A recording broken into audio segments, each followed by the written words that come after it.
Welcome to the Firekeeper Circle. My name is Marcella MacArthur, and today we have an amazing guest. We have Michael Nnebe Jr. with us. If you would like to come and chat with us, you can come to onefeatherjournal.com, and you can chat live with us and ask questions. But in the meantime, I'd like to introduce the star of our show, Chris Anderson Onefeather. How are you tonight? I am absolutely fabulous. Spent the day outdoors, so I'm feeling invigorated and very pleased to see Michael once again. I enjoy interacting with Michael, and I'm sure that we'll share some profound ideas. But just out of curiosity, Michael, your name is spelled N-M-E-B-E. Now, Yep. Now the M sound, NIMBY. What part of Africa, what tribal group would you characterize as having that name coming from? That's a great question. It's in Nigeria. It's the Igbo tribe, Igbo. and actually, it's NNE, which is actually its own letter, Nne. Whereas Na would be another letter of that. Mm-hmm. So yeah. Yeah, it's actually even that tiny snippet. It seems like it's a very lyrical language, a very musical language. Is that true? I wouldn't. I know the Yoruba tribe has that rep of being more into the the arts because of the language, but I actually want to agree with that. I feel like there is a bit of a lyrical musical tone to it. Yeah. Yeah. Yeah, I definitely get that, and you know, it's that's what we're really going back and embracing, I think, globally, is that people are getting back to their roots and getting back to their origins and exploring the artistic, creative, feminine, whole consciousness kind of essence that a lot of the tribes express just naturally. It's just the way they live, the way they think.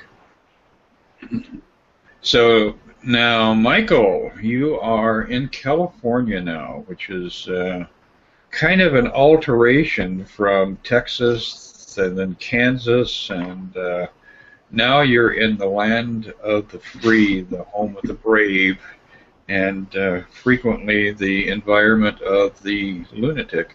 So what do you think of California now that you've landed there? I definitely do feel a lot more free, and like there's an outlet for my ideas and expression now. But yeah, I do feel like, especially with the abruptness of me leaving Kansas, like I'm just in the right place and really meant to root myself where I can build more of what I want to spread and whatever I'm meant to be doing out here. But yeah, I love the weather out here too. It's always nice and warm, so I can't really complain about that. Well, we'll get back to you on that in July when it's 109 degrees and, and LA is filled with smog, because that valley does get filled with smog. I mean, that region is my home. I was born in Los Angeles, and so I'm very, very attached to the region there. But you know, it's interesting how most people, when they leave Kansas, it's under forced exodus. You know, I mean, for God's sake, Dorothy, it took a tornado to get her the hell out of there with her puppy. And you could have had your own personal tornado that plopped you down in Kansas instead of Oz, right? Yeah. Yeah, that's absolutely true. Well, now, while all of this stuff was happening, were you really paying attention to what was going on astrologically? Could you see these various elements coming up in your chart with transiting planets, that sort of thing? Were you actually able to track this process? You know what? Interestingly enough, both times that I suddenly, because both times were, yeah, definitely a tornado, like from Texas to Kansas and Kansas to Cali. And I think it was because I noticed a few astrological transits that I was able to like really stay peaceful through it all. Because it's like, oh, like the first time Pluto in my sixth house had just got crossed over by Saturn. I think it was conjunct when all of a sudden I found myself in Kansas, and then before I just ended up in Cali, Mars went retrograde on my vertex in the sixth house. So it's like, wow, it taught me those points really, you know, are no joke, but at least coming to Cali, I could actually even feel like the cycles of the moon starting to gain prominence. Like I arrived in Cali when the moon was transiting my first house, and then I started like working on my living situation when it was transiting the third and fourth. So yeah, astrology really started to pop out more and more. I guess now, since I didn't have the choice to be distracted, I guess I was looking at it more seriously. Mm-hmm. Yeah. And as far as your own personal disciplines, now, do you consider yourself to be an astrologer, an intuitive, a spiritual guru? I mean, where are you on that metaphysical map? I consider myself an astrologer and metaphysician. Yeah. Mm-hmm. And an intuitive reader / healer as well. Mm-hmm. And what are you doing to set up your own business there in California now that you've landed there and you've found, you know, the right support system so that you got your own place? Are you looking for a place to hang out? Are you thinking about having clients come to your home? What's going on with that? For now, I operate based as far as reaching out to clients. I have an online shop that they could peruse services through, and we can chat at my email, thepeacedealer@gmail.com, if there are any inquiries. I kind of want to save any personal visits till when I have like a different place I move into, but I do meet up with people who are in the area, like probably out at a restaurant or at a park to talk, whatnot. But yeah, that's so far as that, what I've been doing, just making videos. And I do want to do a meetup maybe at Venice Beach soon, so I could talk to people at Mass and meet up with people, see what's up. Mm-hmm. So anybody who's watching, you definitely, if you're in Southern California and you're intrigued with another person who watches the heavens, so you might want to track Michael down and have some discussion with him. What's your website, Michael? the-peace-dealer.myshopify.com, but you could also just type in The Peace Dealer at YouTube, and you can find my videos there. Or if you go to youtube.com/Mystic Illuminations, you'll also find me there too. Very cool. Well, that kind of gives people a little bit of a sense of who you are and what things you are making available to this illusionary world that we're inhabiting. So, and Marcella, you were running around like a lunatic last week. Have things settled down there in the Lone Star State? Running around like a lunatic. Yeah, we had that Grand Cross, and I gotta say, I had more than one client that was like fingernails on a chalkboard for an extended period of time. You know, it was about a 40-hour passage when that grand square aligned itself in the heavens, and a lot of people were talking about how they felt really great, how they're having a good ride, you know, things were opening up for them. But I did have a few people who were like on the ledge, and I was saying, you know, don't jump, don't jump. Things will get better. Yes, you are wonderful, and I was one of those ones that was on the ledge and was going to choke. But I made it through the week, so yay! Yeah, so thank you for all your love and support there. We've got quite a few people in the chat room. We've got Chrissy Stereo, and she is amazing. And we've got Carly West. She just came out with a book. And Dan Corbett. So I just want to say hello to you guys out there. And if you have any questions, you guys can come and chat with us at onefeatherjournal.com. And also, Michael, I can't believe you didn't mention that you're a musician. I love your music. I even made you a rap. Yes, it was an awesome epic rap, too. It was really like an awesome epic rap. Like, I didn't expect that. I was grooving. So, I'll have to post it on Facebook for everybody to hear, but Michael, tell us about your Oreo cookie song, and then I will tell about my Oreo.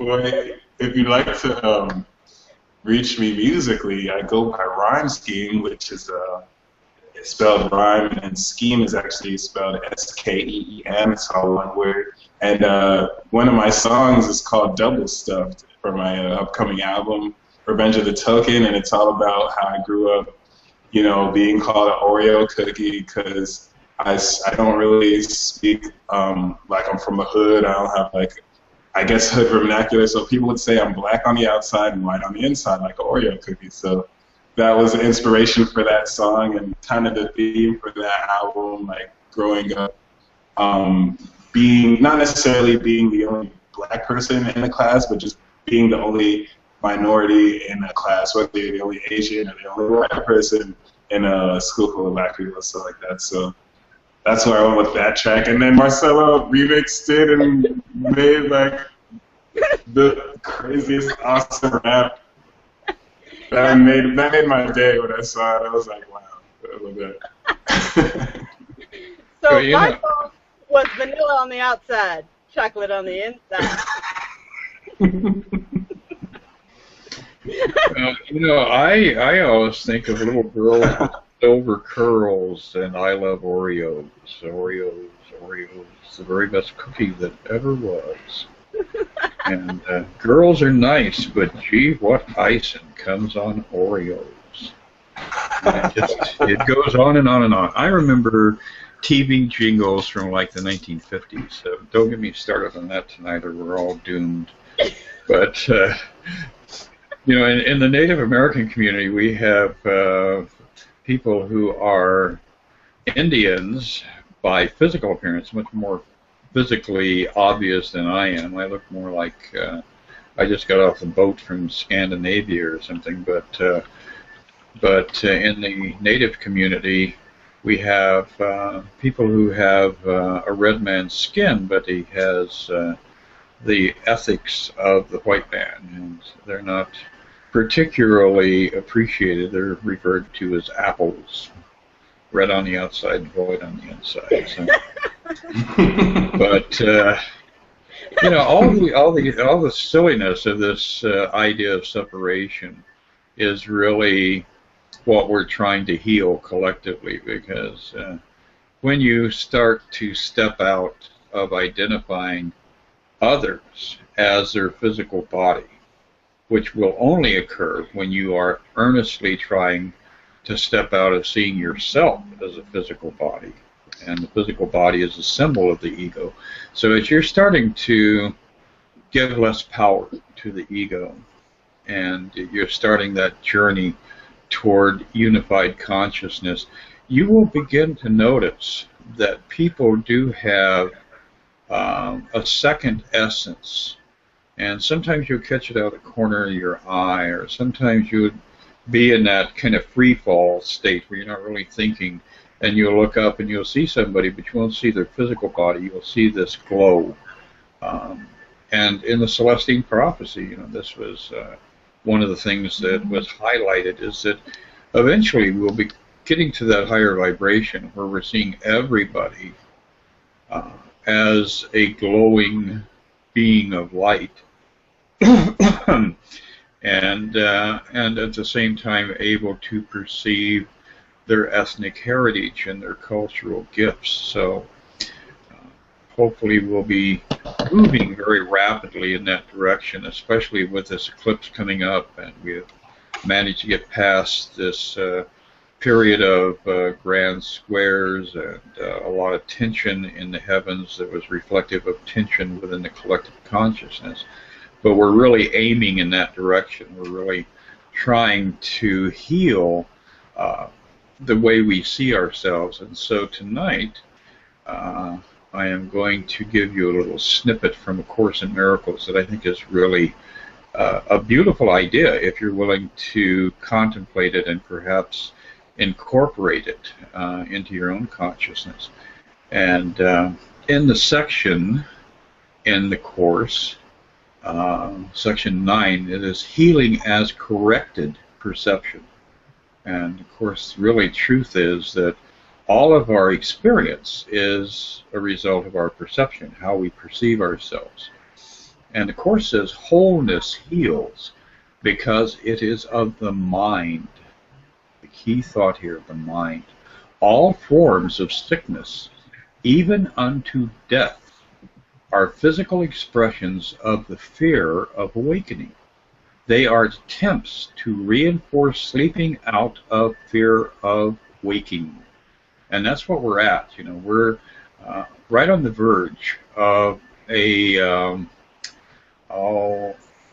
collective awakening. We're just in that final stage, I truly believe, of coming up from this deep, deep slumber where we believed that we could die, we believed that we could kill others, and more importantly, we live a lifestyle that is based on the idea of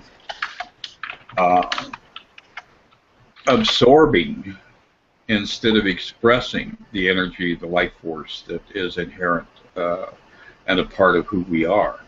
You know, if you look within, you'll realize that that we couldn't possibly need to eat or drink or any of these things were we not identifying ourselves with a physical body. And when we eat, what are we doing?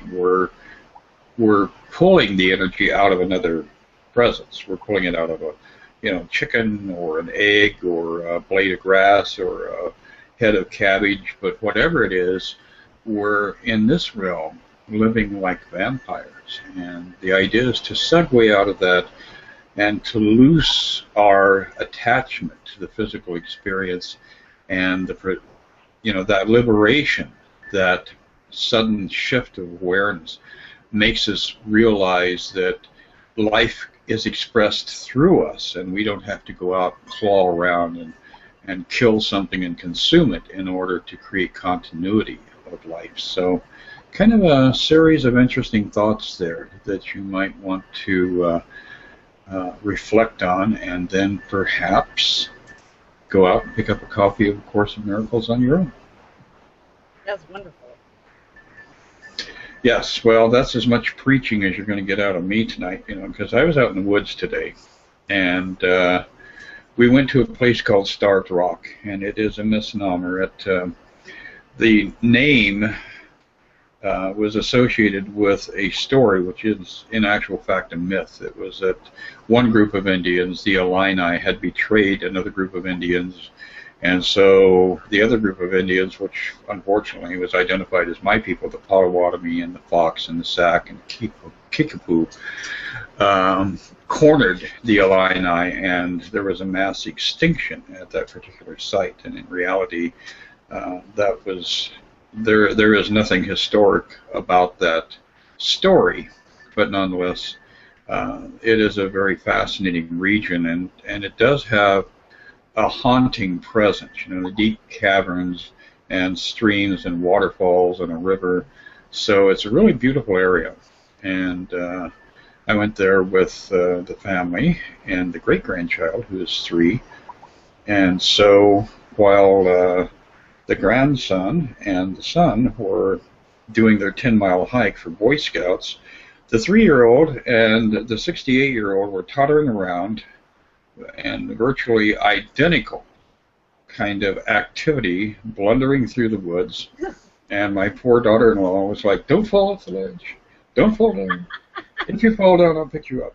So it was a few hours of this innocent abandon in the deep woods of central Illinois, and that was a major part of my day. Although the other thing I'll mention real fast is that often when I get out in nature, I would say about 95% of the time, I attract eagles. I see eagles almost all the time.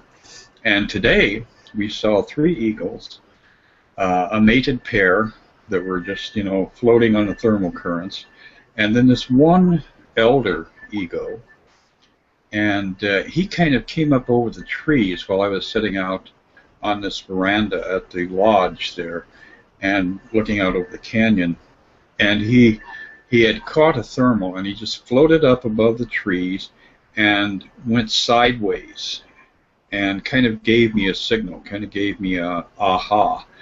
And I could see he had a couple of feathers missing in his wing.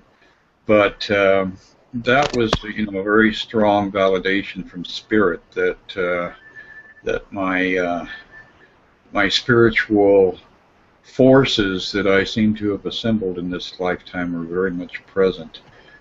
So it was a beautiful day. Oh, that's beautiful. Well, I shot a Nerf gun today, and I'm the one that shot the target. I'm just saying. So I was excited. That was my excitement of the day. Nerf guns. So I don't know what that means astrologically, but it has to have a meaning. I'm sure it does. It sounds very much like Mars and Libra trining something in Gemini, and you being a Gemini, good Lord. I'm just glad that there was no blood loss involved in this. But you can anticipate evolving this process to water ballooning each other, and that's really great fun, especially in Texas where it's 110 degrees. That sounds like a plan. When you come to visit, we can have a water balloon fight. That would be. We will definitely have to tape it. That would be really cool. Well, what has the last couple of weeks held for you, Michael? And just unmute yourself. I totally feel like I've been in like this Twilight Zone and Alice in Wonderland. Like I'm really feeling Venus's transit in Pisces a whole lot because it rules my whole chart. So it's just resurfaced up so many like fantasies and wishes, and I've seen the vapor and veils settle in my face to show me it's possible, and then it will wash over and show me it won't happen. I need to get my head out the clouds, and it's just like this unconscious, conscious dance to where now I'm just more in the flow. Like I can understand why I had to go through such expansion, but I mean, this week has just been really like foggy for me. While I'm still focused on what I have to do, it's just that I can sense I'm on the, like I as well as everyone else is on the precipice of something very like new, but nothing new that I've never been through before. Just new as in like, it's hard to put into words. Like something that will be new in this lifetime, but I've always known almost forever. Mm-hmm. Well, and a lot of juice is going into that activity of Venus, because it did hit Neptune, hit Chiron, and as it's progressing through Pisces, Jupiter is sitting down there in Cancer, feeding a lot of energy into that activity.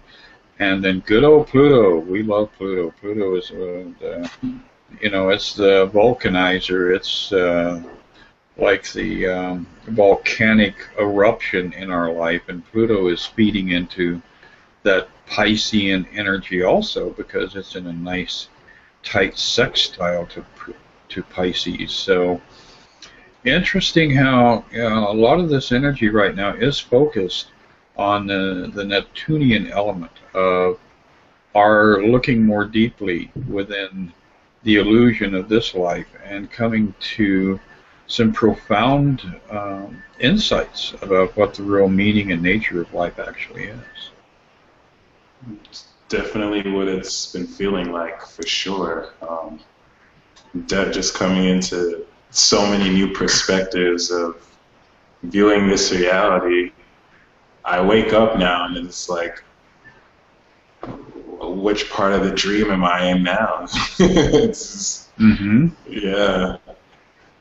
So you're observing, now this is a very Neptunian effect, and I know I've been observing a lot of little lost segments of time where time seems to vanish, and all of a sudden I'm in my own little world for a while, and I'm feeling that, not the actual sense of eternity, but I'm feeling that I'm approaching eternity, and I'm sliding out of the timeline. Are you kind of having similar experiences, these little blips on the day-to-day basis?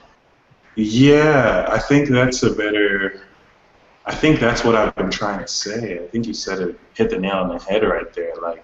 Like my spirit is like dragging my vessel to a whole perception and a whole new being, a whole new place that I can sense, but I can't really see because this veil is, I guess, not blocking me, but it's almost as if I can sense eternity right in front of me, or whatever I'm sensing is like right here, but like I can't just like see it with these eyes almost. It's weird, but yeah, I totally resonate with like getting slipped into a state of foreverness. And maybe the way to see it is to close your eyes. Maybe our physicality, our attachment to our own mortality, has a lot to do with these phenomena. And you know, I don't think that we necessarily need to induce a fantasy. You know, like close your eyes, eat a couple of mushrooms, and see where you land. But I think when you do close your eyes, or when you do slip into the zone, and I know I do this frequently when I'm like washing dishes, when I'm doing just brain dead stuff, and the conscious mind is kind of, you know, seduced by the activity, and all of a sudden I slip into that state of being the observer, and then all of a sudden there's a secondary realm that I'm not exactly fully entering into yet, but I'm definitely touching the hem of that curtain that is still there for us. Interesting. I really, you hit the nail on the head again. The only thing is that the thing with that other realm, for some reason, instead of necessarily playing the observer, I feel like I'm the one being observed almost. Not necessarily in a paranoid way, like, oh, there's spirits watching me, but like almost as if like the events I'm playing out in this realm are like a sitcom or something like that. Like, oh, now he's washing the dishes, and then the cue after, or something like that. It's like, oh my god, like Stranger Than Fiction, something like that. Well, you know, that perhaps is that first step in disassociation from the ego, from the body. Maybe it's you observing yourself. You know, back in the late 60s, a couple of fellows, Dr. Timothy O'Leary and what was Ram Dass's name before he became a guru? Anyway, Dr. Alpert. Yeah, Timothy O'Leary and Dr. Alpert, they had been doing work in Berkeley and a few other spots around the country in research around the frontiers of consciousness. And they landed in India. They were doing acid like popcorn as they toured India, and they were going around handing hits of acid, really good acid, I don't mention, to gurus and to pundits and sages in India, and some of them were like, oh wow, I've gotten higher than I've ever been before. My meditations didn't do this for me. And others were going, oh, give me a headache. You know, I can get much higher without using these psychedelics. So at that point, they came back to this country, and Dr. Alpert had become a different persona, and he gave himself the name of Ram Dass. And he wrote a book called Be Here Now, which did have a profound effect on my generation and subsequent generations. But in that book, he had, very loose prose, and it was kind of sketchy, just thoughts that came up from the depths of the soul, and the illustrations were very cool. And I remember the one thought is, you are standing on a bridge observing yourself in a boat on the river sailing under the bridge. And it had this beautiful image of this person standing up on the bridge watching this other person floating by on the river. And I think that's probably where we're finally beginning to recognize this next phase of our personal journey going to a higher level. Many of us are starting to recognize that we are, in fact, observing ourselves, and when we're in that lower self, we feel like, oh, damn, somebody's up there watching me. And when we're in the upper self, we're looking down and saying, this is hysterical. I mean, who could write a drama like this and sell it to Hollywood? Nobody would believe it. So this is the human condition, but it is at the same time exciting and dynamic, and it's a thrill to be here. Absolutely. Well, my theme has been rainbow trees. And today, somebody posted this eucalyptus rainbow tree.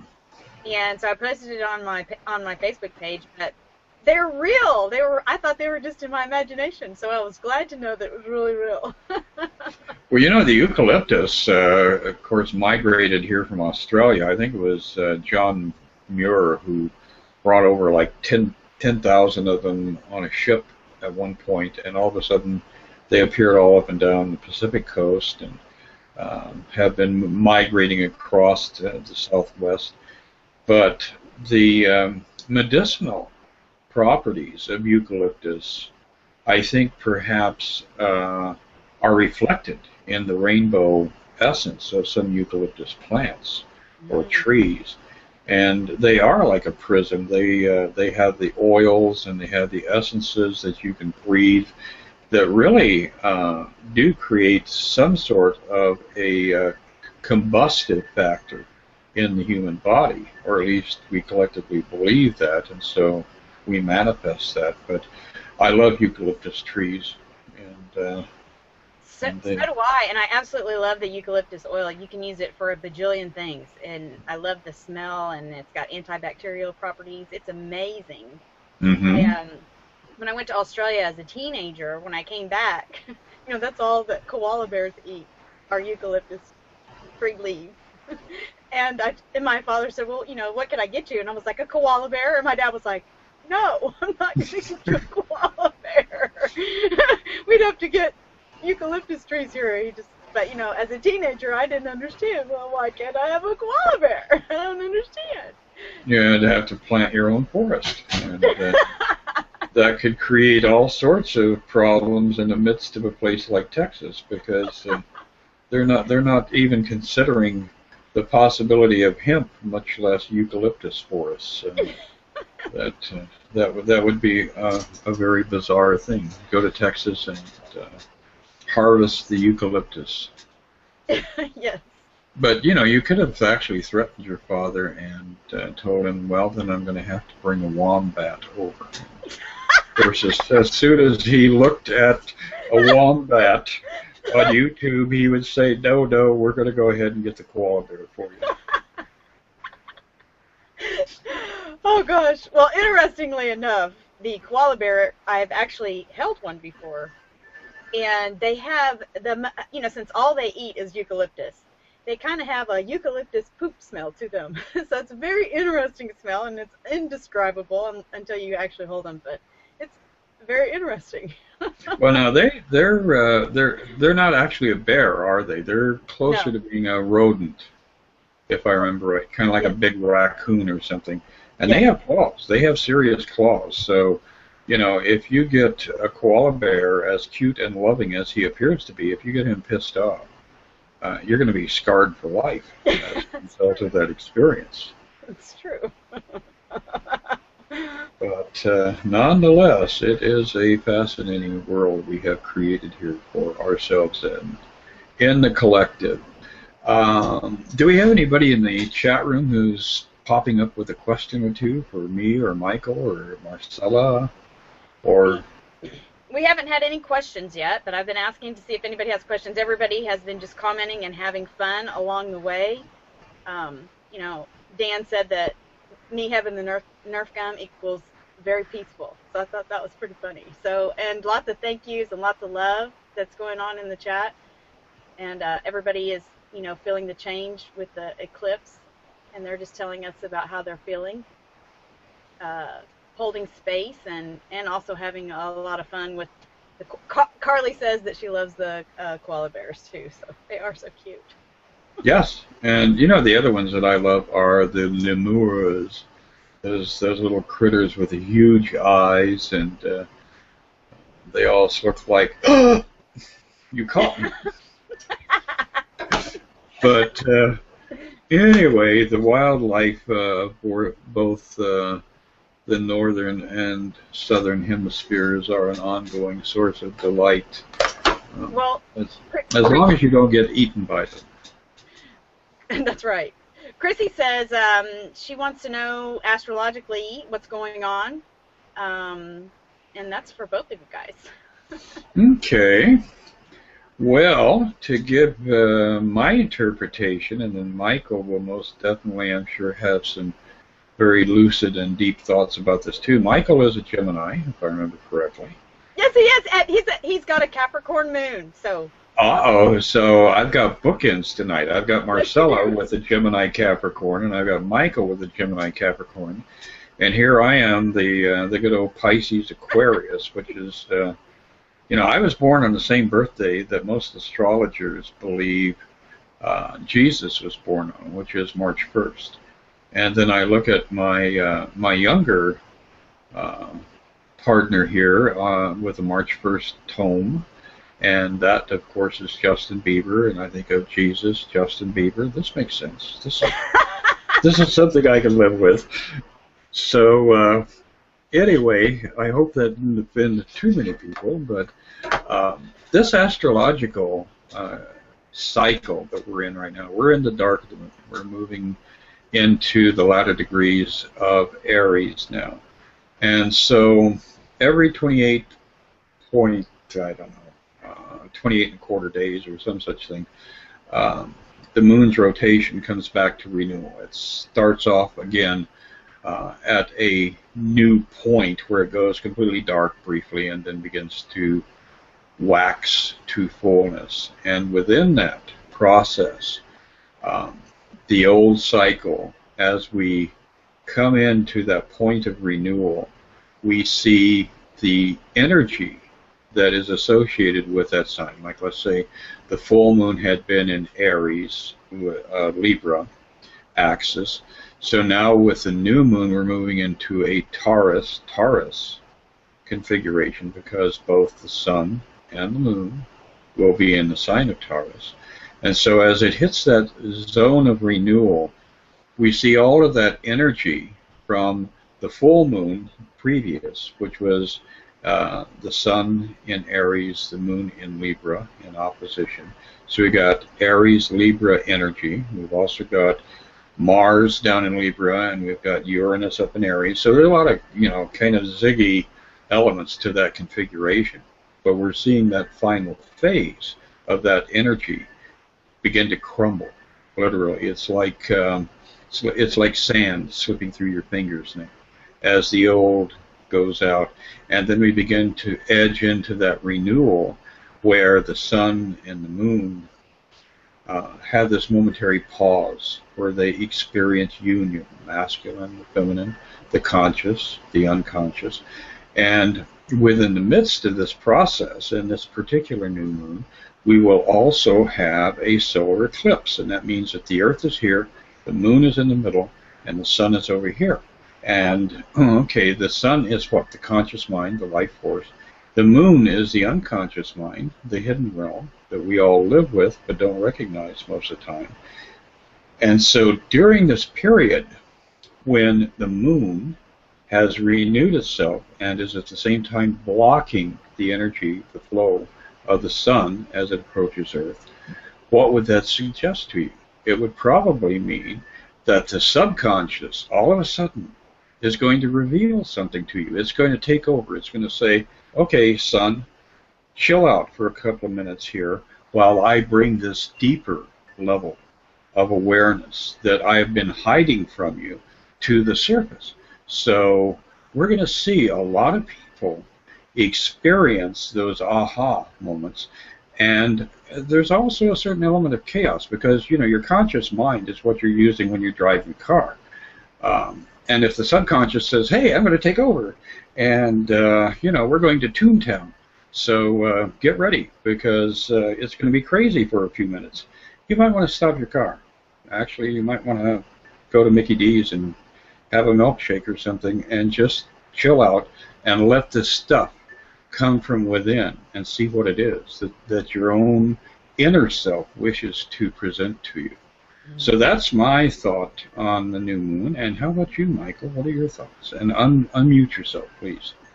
That was so wonderfully said. I know a friend who has her moon 8 degrees in Taurus in her 12th house. So that's someone who's pretty misunderstood. But I feel like when you were saying the unconscious will be able to reveal, I kind of see like that being playing out this whole week, just a whole bunch of things finally revealing themselves and just adding that final piece of the puzzle perspective.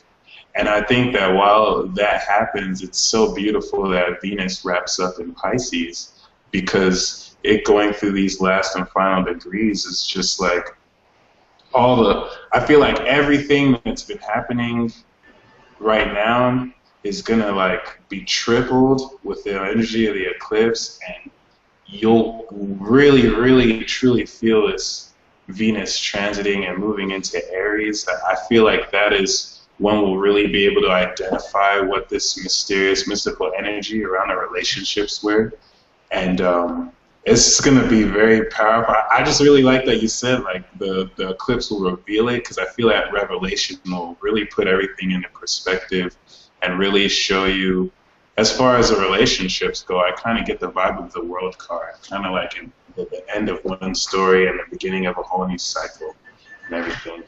Mm-hmm. So it's like we're at the last act almost, and at least that's what I feel energetically, almost as if like something is waiting to make its debut and it's been rehearsing its lines forever now, and it's like I want to be on stage already, damn it, let's start the show that's already started, but before they make their debut. Well, now, Michael, first you, and then I'll ask Marcella the same question, or Marcella. But anyway, Michael, what do you do with a new moon or full moon? Do you have a ritual? Do you have a celebration? Do you eat fish? I mean, what the hell goes on when you actually consciously stop and acknowledge these elemental passages? That's a very good question. It's honestly been different every new or full moon.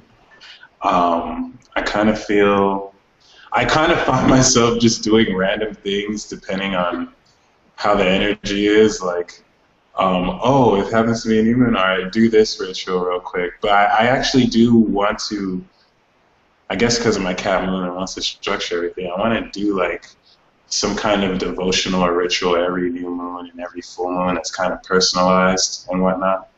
But yeah, usually so far what has been happening is I just kind of get random intuitions or impressions to do like specific things to ready the energy, I guess.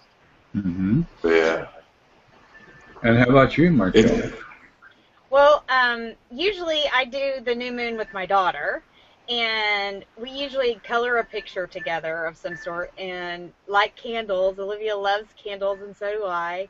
And we just put in, some of our hopes and dreams, and then we color them or write them down, and it's just really, it's a fun mother-daughter thing to do, and it's fun to look back and see the dreams that came true that we just set aside. So it's just kind of a fun time for Olivia and myself. So we have.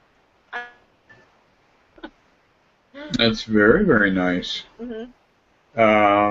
And you know what? I'm going to ask the same question of our friend in the chat, Chrissy Stereo, Chrissy Padilla. Have her type in the chat room, because I know that she's heading in the direction of becoming a shaman. She's set herself on that journey to embrace shamanistic vision, shamanistic lifestyle. So, Chrissy, give us some thoughts about what you do in celebration of these major passages of the sun and the moon. I think that'll be kind of interesting. And while she is furiously typing, wow, I can actually hear it. I know Chrissy is like on the edge of the ocean there in Southern California, and I'm in Chicago, and I can hear her fingers hitting those keys right now, which is pretty damn cool. So anyway, Chrissy, give us some feedback about what you do. And actually, Carly, too, you go ahead and share what you do with these moon passages. And I'm going to pull a tarot card. The first one is for this energy that we're currently experiencing right now. And I'm in a very happy place right now. I had a really great weekend and had, you know, that validation of interaction with the family, and I'm feeling all bubbly and warm. And so I think a lot of people are sensing this kind of energy. What have we got here? We've got a card that's reflecting some damaged light that you can't see it. This is the Magician, which is the #1 card in the major arcana. And the Magician is using the elements at hand, earth, air, fire, and water, to create your experiential realm. It's a very, very material card. It's the conscious mind, and it's consciously bringing into manifestation all of the things that validate you, all of the things that give you a sense of enrichment and fulfillment. So that's where we're currently moving through on our journey to the renewal, which will be happening Monday night, Tuesday morning, and then the next card up as we advance, once again, is Pure Light. Sorry, that is, let's see if we can get this thing not to reflect. There we go. This is the Strength card, often referred to as Beauty and the Beast, because the beast is this lion, this powerful symbol of pure strength. And this young virginal flower comes floating in and tames the lion, tames the beast. And that's, you know, alluding to the idea of our real greatest strength is not in the aggressive side of our life experience. We don't need to be a lion and go out there and attack. We can be this beautiful and almost fragile but grace-filled being who encounters all conflict, who encounters all sorts of random phenomenon in the material world, and approaches it with love and grace and forgiveness. And wow, what a power that is. I mean, that will bring the beast within into absolute total calmness. And so we're seeing, again, that idea of the subconscious coming up to the surface and giving us a vision that will empower us if we pay attention to the urges and feelings that are going to be coming up Monday night into Tuesday morning. So, Marcella, did we get any kind of feedback yet? We did. Chrissy says, I write down everything I wish to manifest, meditate, and thank the divine. And you know what? I'll bet also that Chrissy does some musical stuff, because she is such a musical soul. She's another Pisces, and she loves to feel that beat, feel that vibe. So I'm going to guess that she does a lot of musical stuff with her new and full moon rituals. Oh yeah, wouldn't that be fun to be there with her to do that? Mm-hmm. And then let's see, and Carly, she says, likewise, I try to get a bit meditative write down things I'd love to welcome in my life, light candles, sometimes burn what I've written to enhance it out into the ethers. Mm. She's our author, so I find it interesting that she likes to write it all down. Mm-hmm. Well, and Carly is also a musician. You know, she's a very musical soul. In addition, which kind of fun. You know, we have our circle here of creative, musical, spiritual people, and for people who are just checking in tonight with what we're doing here, we're finally getting the Firekeepers circle back on track. We had a few failed launches here, and we were feeling a little bit like Cape Canaveral shortly after they tried to get that teacher into the stratosphere and had that horrible accident many years ago. It was like we were a bottle rocket. We went off real fast, exploded, and vanished. So now we're trying to get continuity back and hopefully get back into a process where every Sunday evening we're able to offer this experience to the people who are coming in and hanging out with us. And I would like to ask you to share your pleasure, your enjoyment, your edification from joining us here on Google and on the Firekeepers Circle and on my website, which is onefeatherjournal.com. Yes, that's awesome. And you're also tell us a little bit about your cartography. Okay, well, astrocartography or astral mapping. And the idea with this is that, once again, it comes back to the Earth. You know, everybody is talking about, well, your sun's in Leo, your moon's in Cancer, and blah, blah, blah. But where is the Earth in your chart? We have to go back to that very beginning. So we go back and we look at the placement of the sun, and the Earth in your chart is exactly opposite the sun. So if your Earth, or if your sun is 13 degrees Leo, your Earth is 13 degrees Aquarius. And then we take that configuration, the sun associated with the Earth, and then we look at all the other axis of influence from the various planets, and we literally map them. So you make an astrocartograph or an astromap based on a person's birth chart, because we carry the impression of that natal chart with us throughout our life. So you carry that vibration of response to the influence of different planetary effects throughout your life. So the astrocartograph and an astrocartography reading is all about figuring out the worst places on the planet to be and the best places on the planet to be, and the not so relevant in-between places according to planetary influence. And I had a client that I've been having dialogue with for 12 or 14 years, and she always just approached me on the intuitive and tarot level. And she had been living in Las Vegas for, I think it's 13 years now. Anyway, it has been an ongoing struggle. It's like Pythias. She has been this poor soul rolling a boulder up a mountain, and every time she would think she was getting to the top and was going to get rid of all this stress and all of these challenges in her life, something would flip it and she'd be back at the bottom of the mountain pushing the damn boulder back up again. So just out of curiosity, I got her birth date, and I looked at her chart, and she had Mars in an exact line running right through Las Vegas. And I said, wow, you have got Mars running through Las Vegas, and it is really creating a lot of chaos for you. And as long as you stay in Las Vegas, you're going to be rolling the boulder up the mountain, and you're never going to get it to go over the top. And she realized that, oh, that's starting to make sense of a lot of things. So astrocartography is a fun service, and it's something that, you know, if you're inclined to find out about things.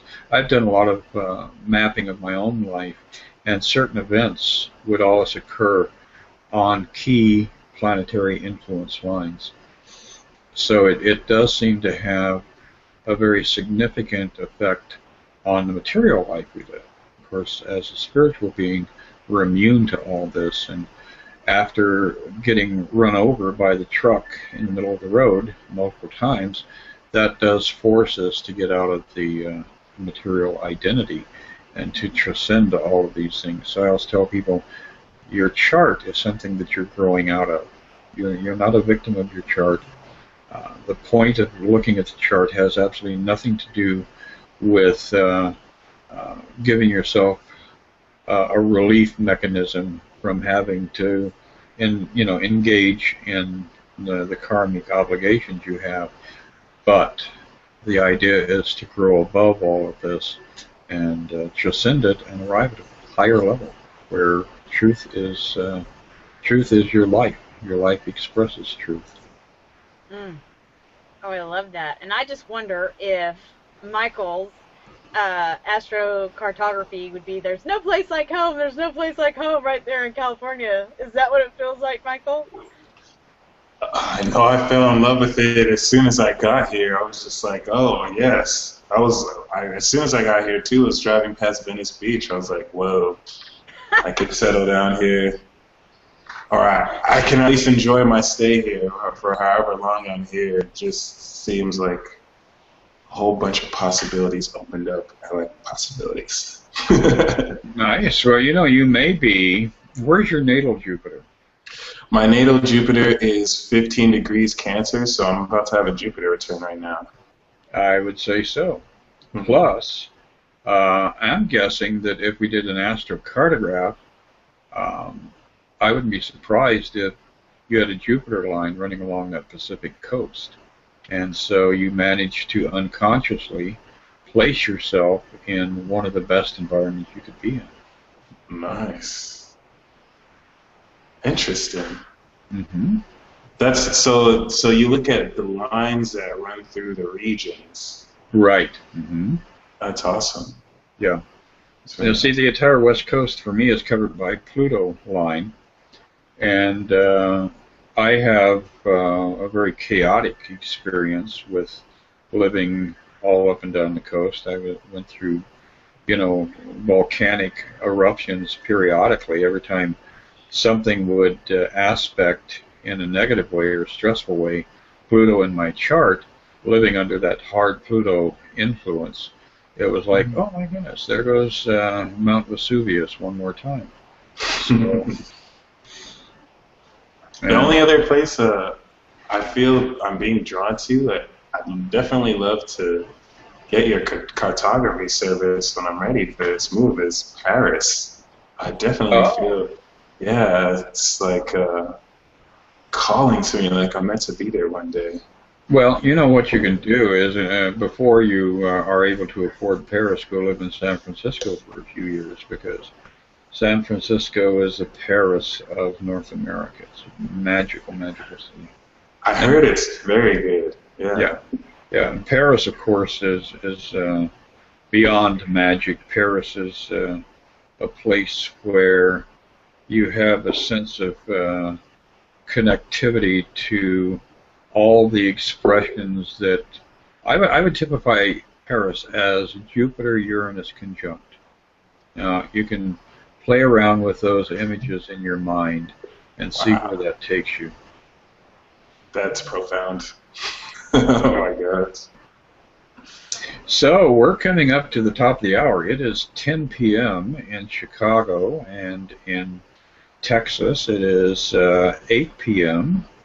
in Los Angeles, 11 p.m. in New York City, and of course in Denver and the mountain regions, it's somewhere in between there. So we are deeply appreciative of all of you people who have joined us this evening. Give us your feedback, share your thoughts. We will be talking to you in 1 week. Real fast, I'll mention that I am, in fact, going to be at the event David Palmer is doing down in Arizona in July. So if you want to actually meet me in the flesh, come down and hang out there. And other than that, life is good. And if you're not feeling the good side of life, that change your mind about your life, and life will change. And I'm going to cut out of here by saying get out there, share the love, pass the love around. Marcella and Michael, give us your final thoughts. I'll let Michael go first. Michael, thank you so much for coming on tonight. It was so wonderful seeing you. You're such an amazing man, and I just love you to pieces. So thank you for being with us tonight. And I thank you both for having me. It's such an honor. I love this show. I love what both of you all do. Y'all been here ever since I began my journey. Like, I'm just really glad to see how it evolves. And yeah, as far as any closing words, I just say peace and love. I really hope you enjoy what is to come this week, as it's ready to meet you. Why don't you tell us again your website? Yes, you could contact me at rhymescheme.com. That's spelled RHYMESKEEM. And you can look me up on YouTube at The Peace Dealer. Peace as in like peace and love. And or youtube.com/Mystic Illuminations. And follow me on Twitter and Instagram at The Peace Dealer as well. And rhymes.